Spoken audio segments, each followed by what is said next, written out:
About 20 years ago, a friend of mine gave me a book or recommended a book to me called Undefended Love. And it's written by two therapists from the Bay Area, Marlena Lyons and Chet Psarsis. And what they suggested in that book and what I learned from this book and also reading it together with my friend and practicing was that every time we get emotionally triggered in our relationships, that's an invitation for us to heal, to get to the bottom of what they call a broken toe or some kind of unconscious wound or whatever we may want to call that. So unlike nonviolent communication, for example, right, when we get triggered by an action or non-action of our partner, we express a feeling and then we express an unmet need and then we make a request. They basically stop at, expressing the feeling, and then they have a process to look under this primary emotional reaction. Under this primary emotional reaction is a vulnerable feeling, and then underlying this vulnerable feeling is a deep fear. And so in this book, Undefended Love, they describe this approach, and what they maintain, and I largely agree with that, is that specifically if we can do that with our partner, it deepens intimacy and it keeps our love relationship growing, and we can feel, as they say, like when we fell in love the first time, if we continuously engage in this process. And the more we heal, the more we can love. As Eckhart Tolle said, the ego cannot love. It always wants something. And it prevents us from dancing around our shadows or creating all kinds of boundaries that prevent love and connection. And so I want to briefly talk a little bit about primary emotional reactions and why we humans have these emotional reactions in the first place. And other animals, we can observe, they also have certain emotional reactions. And what these emotional reactions do is that they focus our attention on something that's really, really important. And from a developmental perspective and a human history perspective, looking back hundreds of thousands of years, all these primary emotional reactions helped us to survive in our tribe. And so researchers have done many experiments around these emotional reactions, and they're usually summarized as anger, sadness, disgust, fear, surprise, shame, and joy. And so what some researchers did, they took photos of people who expressed with their face one of these emotions. And interestingly enough, when we experience these emotions, we cannot help. Unconsciously, we have a certain facial expression, like anger, or sadness, or disgust, or fear, right? Or surprise, something like that, or shame, and joy. Like trying to mimic as good as possible. I call this the Martin show. So we have these facial expressions. And so when they went around the world and showed people these pictures of these different emotional expressions, no matter what the cultural context was and the age of the people, etc., they could identify the emotion by looking at these pictures, which means it's universal, it's genetic. And if we think about it, they helped us to stay safe and to survive. So if we have fear, for example, most people have fear of heights. And that helped us. So when, our ancestors 100,000 years ago, or even a few thousand years ago, came to a spot where there was a deep crevice or something that they could fall into and get trapped or die in there, their mind, the emotional reaction of fear focused their mind, and it say, pay attention here, and also in that case, the fear of falling from a high place was was created in us. And so today, if you go up on a high rise or on a big tower or something, and there's maybe a window or a large border, right? You're at the Empire State Building or something. Most people still may feel a little weakness in their knees, right? Have a fear of falling, even though objectively there is no chance that you can fall down. Or a lot of people have a fear of snakes or have a fear of eating some really bad smelling food or something like that. So all these emotional reactions helped us to survive, and nowadays we still experience these emotions even in situations where there is no real danger, it's just perceived. And so we can also see how, let's say, anger, that we notice anger in other people through their facial expression, or other people notice anger in our facial expressions, helps us to protect ourselves from angry people, or it tells other people, back off, right? I'm angry, I cannot control myself right now. And so that is a survival mechanism. Sadness, right? If somebody looks really sad, the other people in the tribe may pick up on that and say, oh, what's going on? Why are you so sad? Do you need some comfort? Do you need some support? Do you need some help? Disgust, right? If we smell something that smells really bad, like a foul egg or something like that, like, that smells really bad, it indicates it's probably not healthy to eat this, or it may even kill us if we eat it.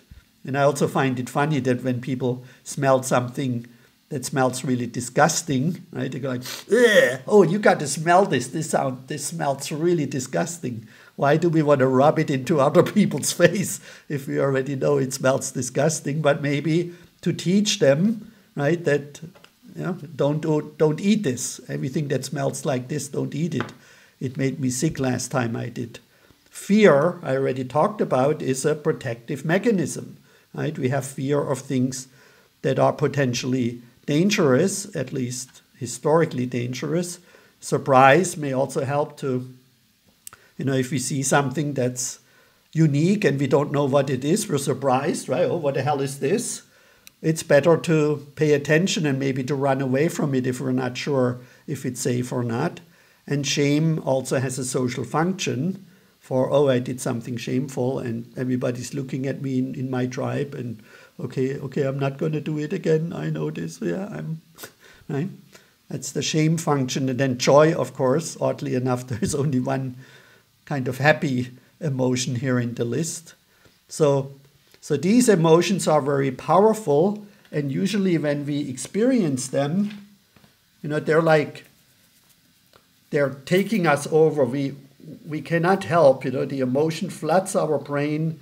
It kind of dulls the prefrontal cortex that usually, is in control of our behavior, and we become the emotion, right? And then we often have no choice than to lash out or to freeze, retreat, so to attack, fight, flight, or freeze. And what we need to do here in this undefended love process is we need to be able and practice to separate the I am angry, I am fearful, I am disgusted, I am surprised, from the I, right? In the sentence is implied, I am angry, right? So there is an I and there is the anger, but very often the I and the anger is the same thing. It's one person, right? Martin is angry, that's it. And when we learn to separate this, right, the anger, by disidentifying from it, which doesn't mean to put it away, right? Repress it, dissociate from it. Right? We can still own it, right? Okay, Martin, is angry. Here is the anger, and here is the Martin. Now we can look at it and we can work with it, and we can look deeper and go like, okay, let's look where this is coming from, because there is maybe no real situation that is dangerous to my life. I'm not living in some jungle or something like that. I'm just angry because some expectation wasn't met, or there is some other issue with my relationship or going on in my life. And then we can work with it. So instead of making a request like in NVC, oh, I have a need for this and that, could you stop making me angry? We look in ourselves, and by re-owning the anger, but as an object, right? So I can look at my anger now, it's somewhere in here.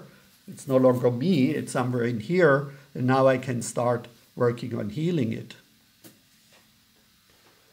And I also want to show you something that I learned in a workshop a few years ago, how we can also learn with disidentifying and becoming really productive and using our emotional reactions for healing is by using the metaphor of a Kleenex box.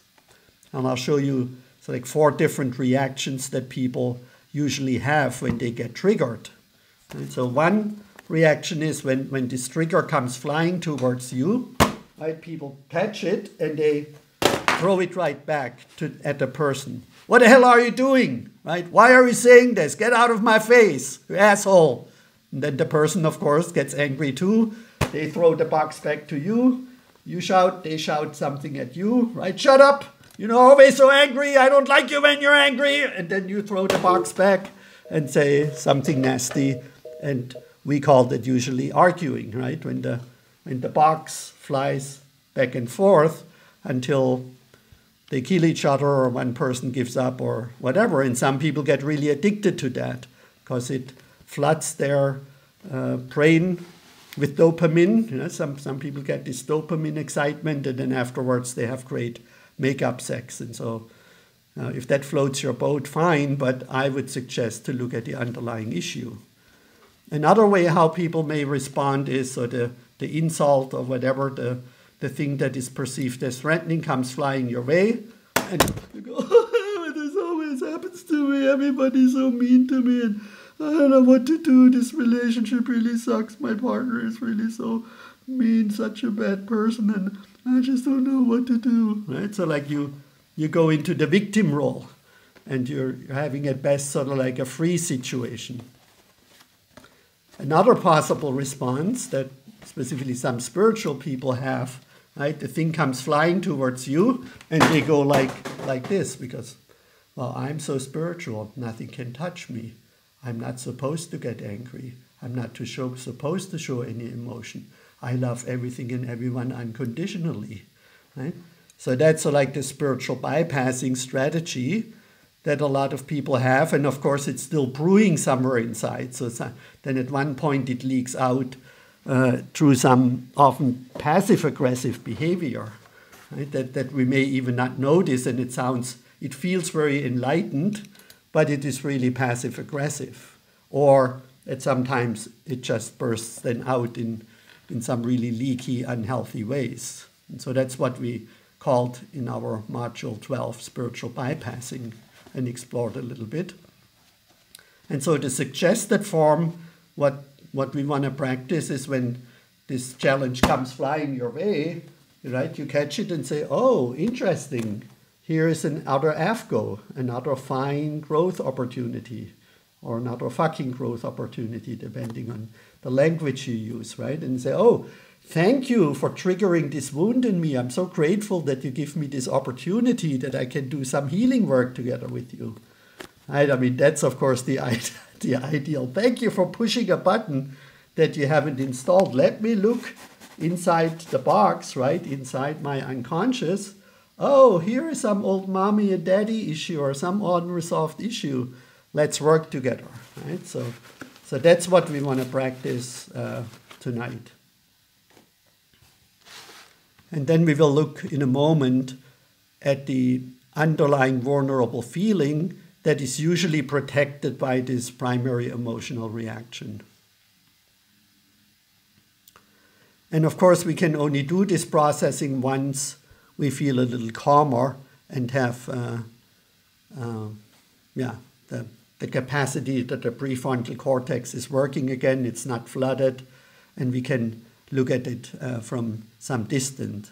So they write in the book, the result of this undefended love approach of mutual sharing between couples are increasingly greater levels of inner peace and joy and deepening of intimacy, love, and connection if they are emotionally available, right? You need to be emotionally available, which usually are mostly people at a green and higher level. So that's a bit of a caveat of this.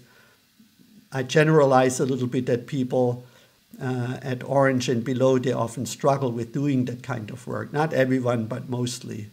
So instead of fighting and separating, they heal through psycho-spiritual process of transforming needs into wants.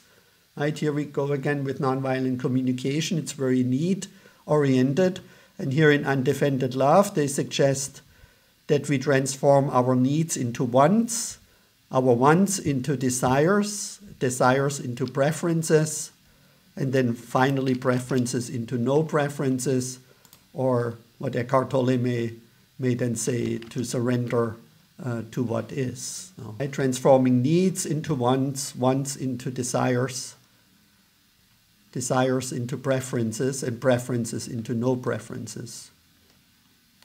And so this is what I already said here, so like a psycho-spiritual process, because on one side we need to strengthen the witness consciousness, or the metacognition, as therapists often call it now, and in addition, we also look at the underlying wound. So not like it says in The Power of Now, Eckhart Tolle says, all you need to do is stay present with your feelings and emotions, and you don't need any therapy. But, integral people would maintain, meditation and staying present with your primary emotional reactions doesn't get to the underlying wound and the underlying feelings that drive that, and so there is always the potential for spiritual bypassing then. There are several forms of the unconscious. So Ken Wilber wrote a book, I think in 1991, called The Atman Project. And I found it really interesting that he lists there 5 forms of the unconscious, which on one level, of course, triggers us if this unconscious is challenged. And it also makes partners attractive often if they complement us in our unconscious. And so nowadays, you probably often hear, we have to do some shadow work, right? It's like a buzzword. Even integral people say often shadow work is part of an integral life practice. But shadow, as we will see in a moment, is only one aspect of the unconscious. So Wilber lists 5, and I'm just briefly going to go through them, and there are endnotes if you want to dig a little deeper around that. So the first one he calls is the ground unconscious. That's like the unconscious potential that we are given at conception, at least the latest, even before conception. Of course, that potential is in some way there to become fully human, to become a fully mature human that is able to live its biological purpose, its transformational purpose, and its transcendental purpose, something that we will look into in future sessions. Just like an acorn has the potential to become an oak tree, a fertilized zygote, I think it's called, when the egg and the sperm meet and merge, then the potential of, at least then the potential for you to become fully human emerges, to go from body to mind to heart to soul to spirit.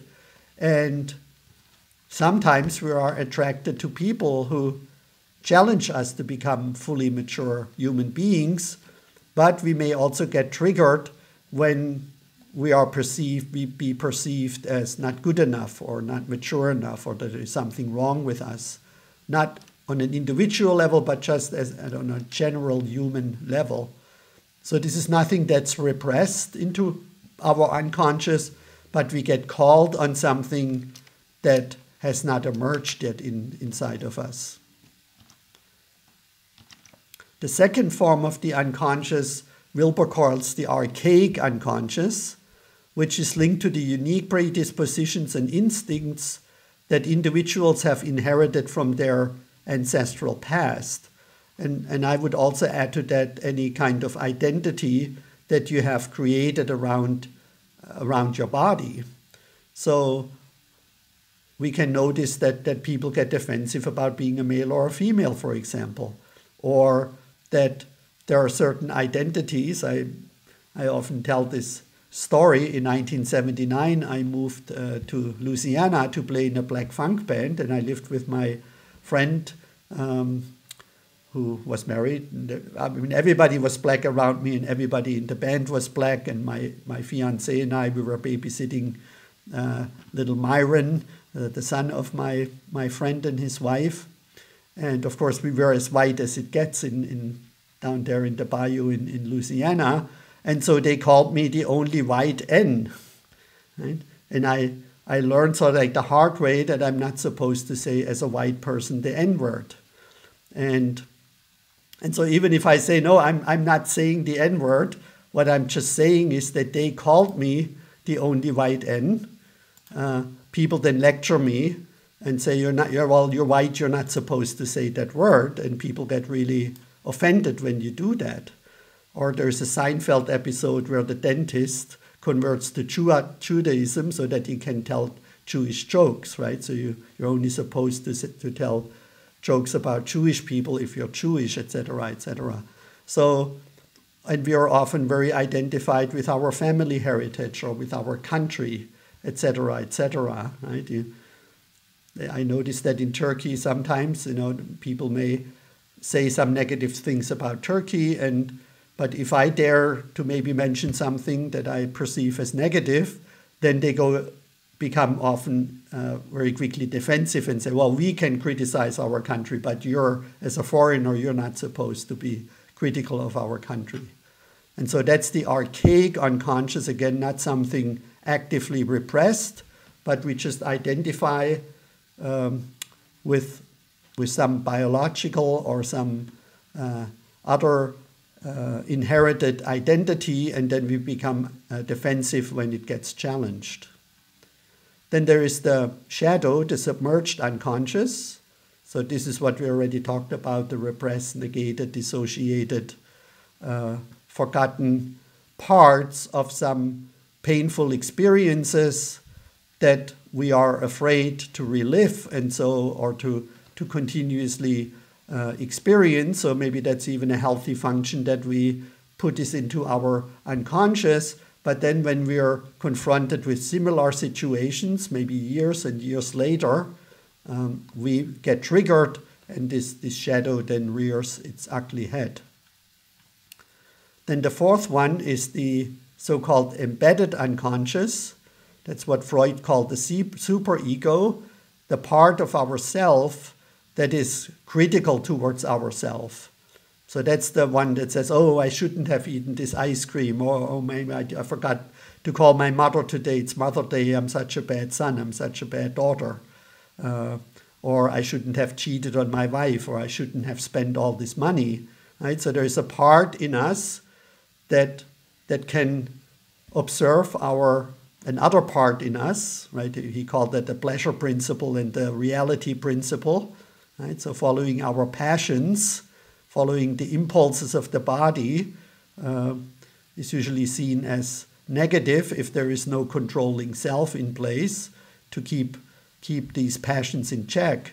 And with these passions we mean sort of like negative bodily passions, and not living a passionate life, feeling passionate about furthering the integral relationship vision, or making music or painting or something like that, or helping others.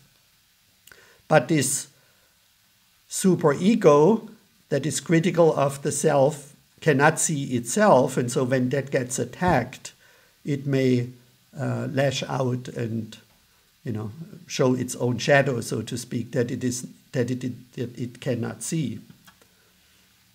And then finally, the emergent unconscious, that's our unique potential that we have as humans, where we may feel we're not realizing our unique gifts that we were given.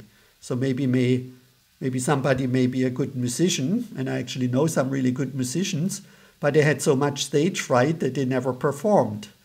And we even know that oh God, now I forgot his name, the famous pianist, that he didn't perform for many years because he thought, he's not good enough.